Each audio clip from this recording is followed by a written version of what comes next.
बिस्मिल्लाहिर्रहमानिर्रहीम। One dimensional arrays के बाद अब हम डिस्कस करेंगे टू डायमेंशनल एरेज इन जावा। टू डायमेंशनल एरेज क्या है? एरेज ऑफ एरेज हैं। यानी मिसाल के तौर पे आपके पास वन डायमेंशनल एरे कैसी दिखती है? इस तरह की। ठीक है ना, ये वन डायमेंशनल एरे, ये इंडेक्स 0 है, ये 1 है, 2 है, 3 है, 4 है। इस पे कोई डाटा रखा हुआ है, 11, 9, ठीक है, 15, 6, 22, कोई डाटा इसमें रखा हुआ है। ये एक एरे हुई, ठीक है, वन डायमेंशनल।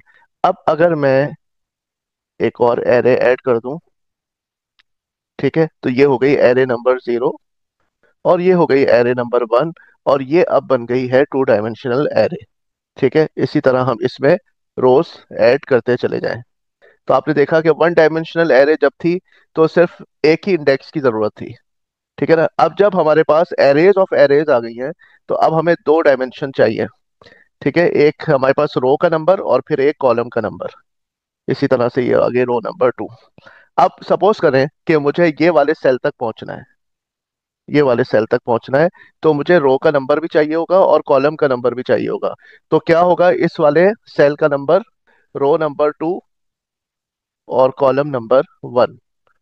ठीक है, रो भी 0 से शुरू हो रही है और कॉलम भी 0 से शुरू हो रहे हैं। तो ये रो नंबर 2 और कॉलम नंबर 1, यानी थर्ड रो का सेकंड कॉलम। क्योंकि 0 से शुरू है ना, तो एक एक प्लस करके आप बोल सकते हैं कि रो नंबर 3 का कॉलम नंबर 2। तो वन डायमेंशनल एरे को हम लोग किस तरह से डिफाइन करते थे?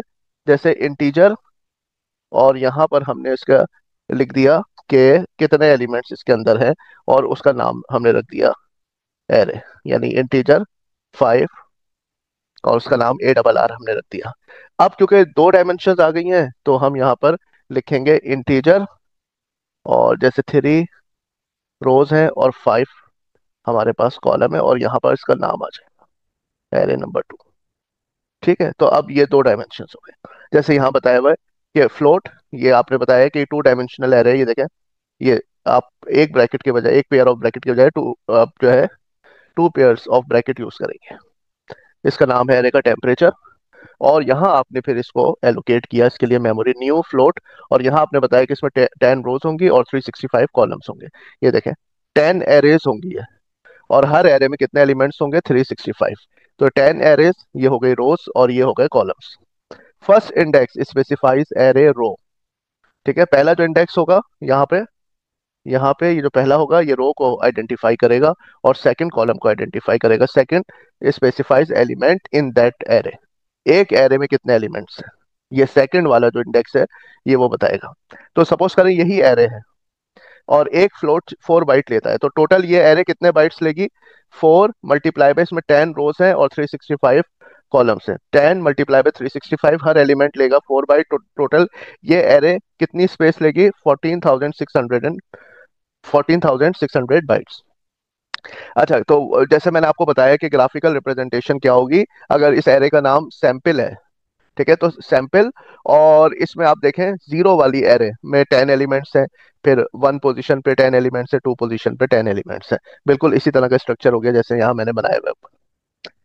अब ये आप देख लें, ये एक एरे है। ठीक है, अब यहाँ पर क्या हो रहा है कि एरे आप जो डिफाइन कर रहे हैं, तो वहीं पर आप उसको इनिशियलाइज भी कर रहे हैं। यहाँ पर अभी तक क्या था कि आपने यहाँ पर ये तो बता दिया कि कितने रोज हैं और कितने कॉलम्स हैं। ठीक है, ये इतनी रोज है, इतने कॉलम्स हैं, लेकिन इनमें वैल्यूज आपने प्रोवाइड नहीं की। यहाँ पर आपने एरे तो बता दी कि ये टू डायमेंशनल एरे है, लेकिन यहाँ पर आपने न्यू के बजाय डायरेक्टली एलिमेंट्स बता दिए। अब क्या होगा, पहली वाली जो रो है उसमें 5 एलिमेंट्स है, 99, 42, 74, 83 और 100, ये उनकी इनिशियल वैल्यूज है। यानी इस तरह का स्ट्रक्चर आपके पास सामने आएगा कि हमारे पास यहाँ कितने कितने इसमें रोज होंगी? 1, 2, 3, 4, 5, 6, 7, 7 होंगी। तो 0, 1, 2, 3, 4, 5, 6 तक जाएगा। ठीक है ना, ये बात याद रखिए, क्योंकि 0 से शुरू है ना, तो ये जाएगा आपके पास 6 तक, इस तरह से। ठीक है, और हर एक रो में कितने एलिमेंट्स होंगे? 5। तो हर एक रो में 5 एलिमेंट्स होंगे। जैसे यहाँ पे होगा 99, यहाँ पे 42, 74, 83 और 100। 0, 1, 2, 3, 4। ठीक है, तो ये अब आपकी समझ में आ गया किस तरह से यहाँ पे ये 7 arrays and each array has 5 elements. तो ये हो गई two dimensional array. Two dimensional array एक टेबल की तरह होती है। जैसे आपको ये देखना है कि मंडे को फर्स्ट स्लॉट में मेरा किस सब्जेक्ट की क्लास है, सेकंड स्लॉट में किस सब्जेक्ट की, ठीक है। तो वैल्यू तो आप एक ही लेंगे, वैल्यू आप एक ही हासिल करेंगे, लेकिन उस तक पहुंचने के लिए आपको दो डायमेंशन चाहिए होंगे, दो डायमेंशन चाहिए होंगे, ठीक है। इसी तरह से थ्री डायमेंशन भी होते हैं। जैसे आप देखना चाह रहे हैं कि 2022 जनवरी का मंथ और 26 तारीख, मिसाल के तौर पे मैक्सिमम टेम्परेचर क्या था कराची में। तो मैक्सिमम टेम्परेचर आपको एक ही वैल्यू हासिल होगी, ठीक है ना। मिसाल के तौर पे यहाँ पे आ गया 19 डिग्री सेंटीग्रेड। वैल्यू तो एक ही आ रही है, लेकिन उस वैल्यू तक पहुंचने के लिए आपके पास क्या है, तीन डायमेंशन हैं, ठीक है। अब यहाँ पर किसी भी वैल्यू तक पहुंचने के लिए आपके पास कितनी डायमेंशन है, दो। एक आपके पास रो है और एक कॉलम है, ठीक है। तब आप जाके इस एक एलिमेंट तक पहुंच सकते हैं। एरेज ऑफ वेरिंग लेंथ, ये बड़ी मजेदार चीज है कि आप जावा के अंदर जो एरे बनाएंगे उसमें हर रो में मुख्तलिफ एलिमेंट भी हो सकते हैं। जैसे यहाँ पर आप देख रहे हैं, मैंने सैंपल्स के नाम से एक फ्लोट एरे बनाई जिसमें मेरे पास 6 रोज हैं, ये देखें 6 रोज हैं। अब इसमें मैंने डिफाइन किया कि जो रो नंबर 2 है, रो नंबर 2 का क्या मतलब है कि एक पहले 0 वाली रो होगी, फिर 1 वाली, फिर 2 वाली। तो जो 2 वाली रो है उसमें कितने एलिमेंट्स मैं डिफाइन कर रहा हूँ, 6। यानी इस वाले में 6 एलिमेंट होंगे। लेकिन जो फिफ्थ वाली रो है, जो फिफ्थ वाली रो है उसके अंदर मेरे पास 101 एलिमेंट्स है, 101 एलिमेंट्स, ये देखें। आपने बताया कि जो फिफ्थ वाली है ना, वो एक एरे है फ्लोट टाइप की, लेकिन उसमें 101 एलिमेंट्स है, और जो टू पोजीशन वाली एरे है उसमें 6 एलिमेंट्स है। अच्छा, अब ये आप देखें, यहाँ पर एक एरे हम इनिशियलाइज कर रहे हैं अनइवन के नाम से। ये अनइवन इसका नाम रखा है अनइवन इस वजह से क्योंकि इसमें हर रो में मुख्तलिफ एलिमेंट है, ठीक है ना। अब जैसे हमारे पास जो पहली रो है उसमें कितने एलिमेंट्स हैं, 3 एलिमेंट्स हैं। कौन कौन से, 1, 9 और 4। जबकि दूसरी वाली जो हमारे पास ये वाली 1 वाली रो के में 2 एलिमेंट्स, 0 और 2। लेकिन थर्ड वाली में हमारे पास कितने एलिमेंट्स हैं, 5। 1, 2, 3, 4 और 5। इसमें वैल्यूज क्या है, 0, 1, 2, 3, 4। तो ये आपको समझ में आया कि यहाँ पर हमारे पास जो एरे है इसमें हर रो में मुख्तलिफ एलिमेंट्स हैं। तो ये ब्यूटी है जावा में कि you can define an array of varying size. यानी टू डायमेंशन एरे है, लेकिन उसमें हर रो में डिफरेंट नंबर ऑफ एलिमेंट्स है। फर्स्ट एरे है 3 एलिमेंट, सेकंड हैज 2 और थर्ड हैज 5। अच्छा, अब एक बहुत जबरदस्त मैं यहाँ पर आपको ये बताने जा रहा हूँ कि आपके पास हर रो में चाहे कितने ही मुख्तलिफ एलिमेंट्स हों, फिर भी आप आराम से उस एरे को प्रिंट करवा सकते हैं। उस तक पहुंचने के लिए, उस लूप तक पहुंचने के लिए पहले हमें ये समझना होगा, ये एक छोटी सी दो एक चीजें हैं, ये समझ लें, फिर हम चलते हैं। यहाँ पर जो है मैं आपको एट्रीब्यूट बताने जा रहा हूँ जावा में, जो मेरे पास ये है लेंथ का फीचर। ये जो लेंथ है यानी कि एरे का नाम और डॉट लेंथ, ठीक है। तो अगर मेरे पास टू डायमेंशनल एरे है, ये मैंने बनाई है लॉन्ग प्राइम्स के नाम से टू डायमेंशनल एरे, ये देखिए टू डायमेंशनल है, न्यू लॉन्ग, इसमें 20 रोज हैं। और मैंने इसमें कॉलम डिफाइन नहीं किए हैं, क्योंकि मेरा इरादा है कि हर एक में मैं हर लाइन में मैं डिफरेंट नंबर ऑफ एलिमेंट्स रखूंगा। जैसे टू जो मेरी पोजीशन है यानी 0 वाली रो, इसको छोड़ दो, 1 वाली छोड़ दो, तो ये जो 2 वाली जो है इसमें मैंने सोचा है कि 30 एलिमेंट्स होंगे, ये देखें न्यू लॉन्ग 30। अब इसमें वैल्यूज नहीं डाली हैं, अभी सिर्फ मैं ये बता रहा हूँ कि 2 वाले में 30 एलिमेंट्स होंगे। तो अगर मैं प्राइम्स जो कि मेरी एरे का नाम है इसकी लेंथ निकालूंगा ना, तो याद रखिएगा कि रोज की तादाद आएगी कि कितनी रोज है, ठीक है। और अगर मैं इसमें प्राइम्स 2 डॉट लेंथ देता हूँ, यानी सेकंड, ये जो 2 पोजीशन वाली जो रो है उसमें कितने एलिमेंट्स हैं, तो यहाँ आंसर मेरे पास आएगा 30। तो यहाँ पे आंसर आएगा 30 और यहाँ पर आंसर आएगा 20। ये समझ में आ गया आपको। यानी जब खाली एरे का नाम दूंगा डॉट लेंथ तो मेरे पास रोज की तादाद आएगी, और अगर एरे का नाम के साथ एक इंडेक्स देता हूं तो उस पर्टिकुलर रो में कितने एलिमेंट्स है, जैसे यहाँ पे मैंने बताया प्राइम्स 2 में 30 एलिमेंट्स रखने का मेरा इरादा है, तो यहाँ पर वैल्यू आएगी 30। अब आप देखें ये जबरदस्त प्रोग्राम है। ये प्रोग्राम क्या करेगा कि आपके पास जो अनइवन एरे है ना, यानी एरे ऑफ वेरिंग लेंथ, यानी हर रो में मुख्तलिफ नंबर ऑफ एलिमेंट्स हैं, कोई फिक्र की बात नहीं है, सिर्फ ये एक पोर्शन आप किसी भी एरे पे इस्तेमाल कर दें, ये आपको प्रिंट करके देगा कितने रोज हैं कितने कॉलम हैं, क्योंकि यहाँ पर मैंने कोई नंबर डिफाइन नहीं किया है। ये आप देखें, रो नंबर 0 से ये शुरू होगा, और जब तक रो जो है अनइवन, यानी एरे का नाम है, डॉट लेंथ इससे कम है, यानी ये हर रो को कवर करेगा, रो नंबर 0 से शुरू होगा। अच्छा, मैंने ये लेस देन क्यों लगाया है? क्योंकि अनइवन डॉट लेंथ, इसकी लेंथ कितनी है, इस एरे में कितनी रोज है? 3, 3 है, लेकिन कहाँ से?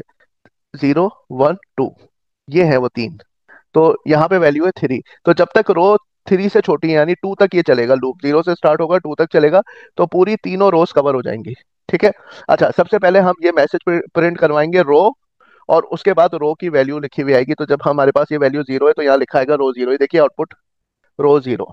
उसके बाद एक लूप चलेगा, कॉलम, कॉलम 0, और कॉलम यहाँ पर अनइवन रो, जो आप ऊपर से रो की वैल्यू लाए ना, यानी यहाँ पर आप रो की वैल्यू लाए 0, तो रो नंबर 0 डॉट लेंथ। अब रो नंबर 0 में कितने एलिमेंट है? 3। तो कॉलम नंबर 0 से ये लूप स्टार्ट होगा, और लेस देन रो की लेंथ तक जाएगा। तो रो की लेंथ है 3, इसका मतलब है ये 0 से स्टार्ट होगा, फिर 1 पे जाएगा, फिर 2 पे जाएगा। तो जब आई भी 0 है, यानी रो 0 है, ये रो 0 है और कॉलम भी आपका 0 है, तो मैं इस एलिमेंट पे हूँ। ठीक है ना। अगर मैं इसका स्ट्रक्चर बनाऊं, तो यहाँ पे 1 है, और यहाँ मेरे पास 9 है, और यहाँ पर 4 है, और यहाँ पे 0 है, यहाँ पे 2 है। ठीक है। और थर्ड वाले पे अगर मैं जाऊं, तो वही 5 वाला स्ट्रक्चर आ जाएगा, 0, 1, 2 और 3 और 4। ये एलिमेंट यहाँ नहीं है, हाँ। तो ये row number 0, row number 1, row number 2, column number 0, 1, 2, 3, 4। सही। तो यहाँ पर अब हमारे पास पहले रो सेट कर लिया आपने बाहर के लूप से, फिर अंदर जो कॉलम वाला लूप है ना, ये पूरा आपने चलाया। कॉलम वाला लूप आपने पूरा चलाया, 0 से लेके अनइवन रो डॉट लेंथ। यहाँ पे आप रो डॉट लेंथ देंगे, क्योंकि हर रो की अलग लेंथ है ना, तो रो की वैल्यू कहाँ से लेके आ रहे हैं आप? बाहर से। बाहर से आप यहाँ पे रो की वैल्यू लेकर के आ रहे हैं, पे 0 है। ठीक है। तो 0 वाली रो की लेंथ तक जाएगा, तो पहले वैल्यू 1 लिखी हुई आएगी, ये देखें आउटपुट 1 लिखा हुआ आएगा, फिर 9, फिर 4। तो ये आपका, ये देखें कैसे एक वैल्यू प्रिंट होगी। इसको रो भी चाहिए होगा, इसको कॉलम भी चाहिए होगा। रो तो बाहर से सेट होके आ गई 0, और कॉलम अब चेंज होता जा रहा है, ये देखें, ये 0 है ना, अब कॉलम चेंज होगा। पहले कॉलम 0 है, फिर कॉलम 1 हो गया, फिर कॉलम 2 हो गया। तो ये आपने प्रिंट कर दिया, हर एक के बाद एक स्पेस भी देते जा रहे हैं आप। और यहाँ पे याद रखिएगा, प्रिंट यूज कीजिएगा, प्रिंट एलिन नहीं। जब आप ये कॉलम पूरा, तमाम कॉलम प्रिंट करवा देंगे रो नंबर 0 के, तब आप प्रिंट एलिन चलाइएगा, ताकि फिर ये कर्सर नीचे आ जाए, नई लाइन पर आ जाए। ठीक है। ये नई लाइन पर आएगा, फिर ये वापस जाएगा फॉर लूप में ऊपर, और रो की वैल्यू प्लस प्लस होके क्या हो जाएगी? 1। अब ये देखेगा रो जो है वो 3 से कम है, हाँ, रो की वैल्यू 1 है, विच इज लेस देन 3। अंदर आ जाएगा, फिर लिखा हुआ आएगा रो, और यहाँ पे रो का नंबर लिखा हुआ आएगा, यानी रो 1, रो 1। अब ये देखेगा कॉलम की वैल्यू 0 से स्टार्ट कर कर अनइवन रो डॉट लेंथ। अब जो रो है इसकी वैल्यू है 1, और रो नंबर 1 में आपके पास कितने एलिमेंट्स हैं? 2 एलिमेंट्स है, तो ये वैल्यू हो गई 2। अब ये जो अंदर वाला लूप है, ये 2 दफा चलेगा। ठीक है। और प्रिंट के साथ, प्रिंट जो होता है ना, वो उसी लाइन पे प्रिंट करता रहेगा, कर्सर नीचे नहीं आएगा।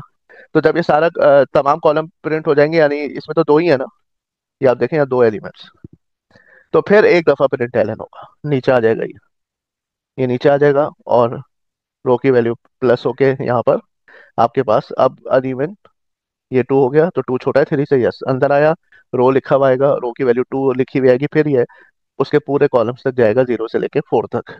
तो ये जो है ना, यहाँ पर आप कितनी भी रोज ऐड कर लें, कितने आप डिफरेंट लेंथ की एरे बना लें, ये लूप यही रहेगा।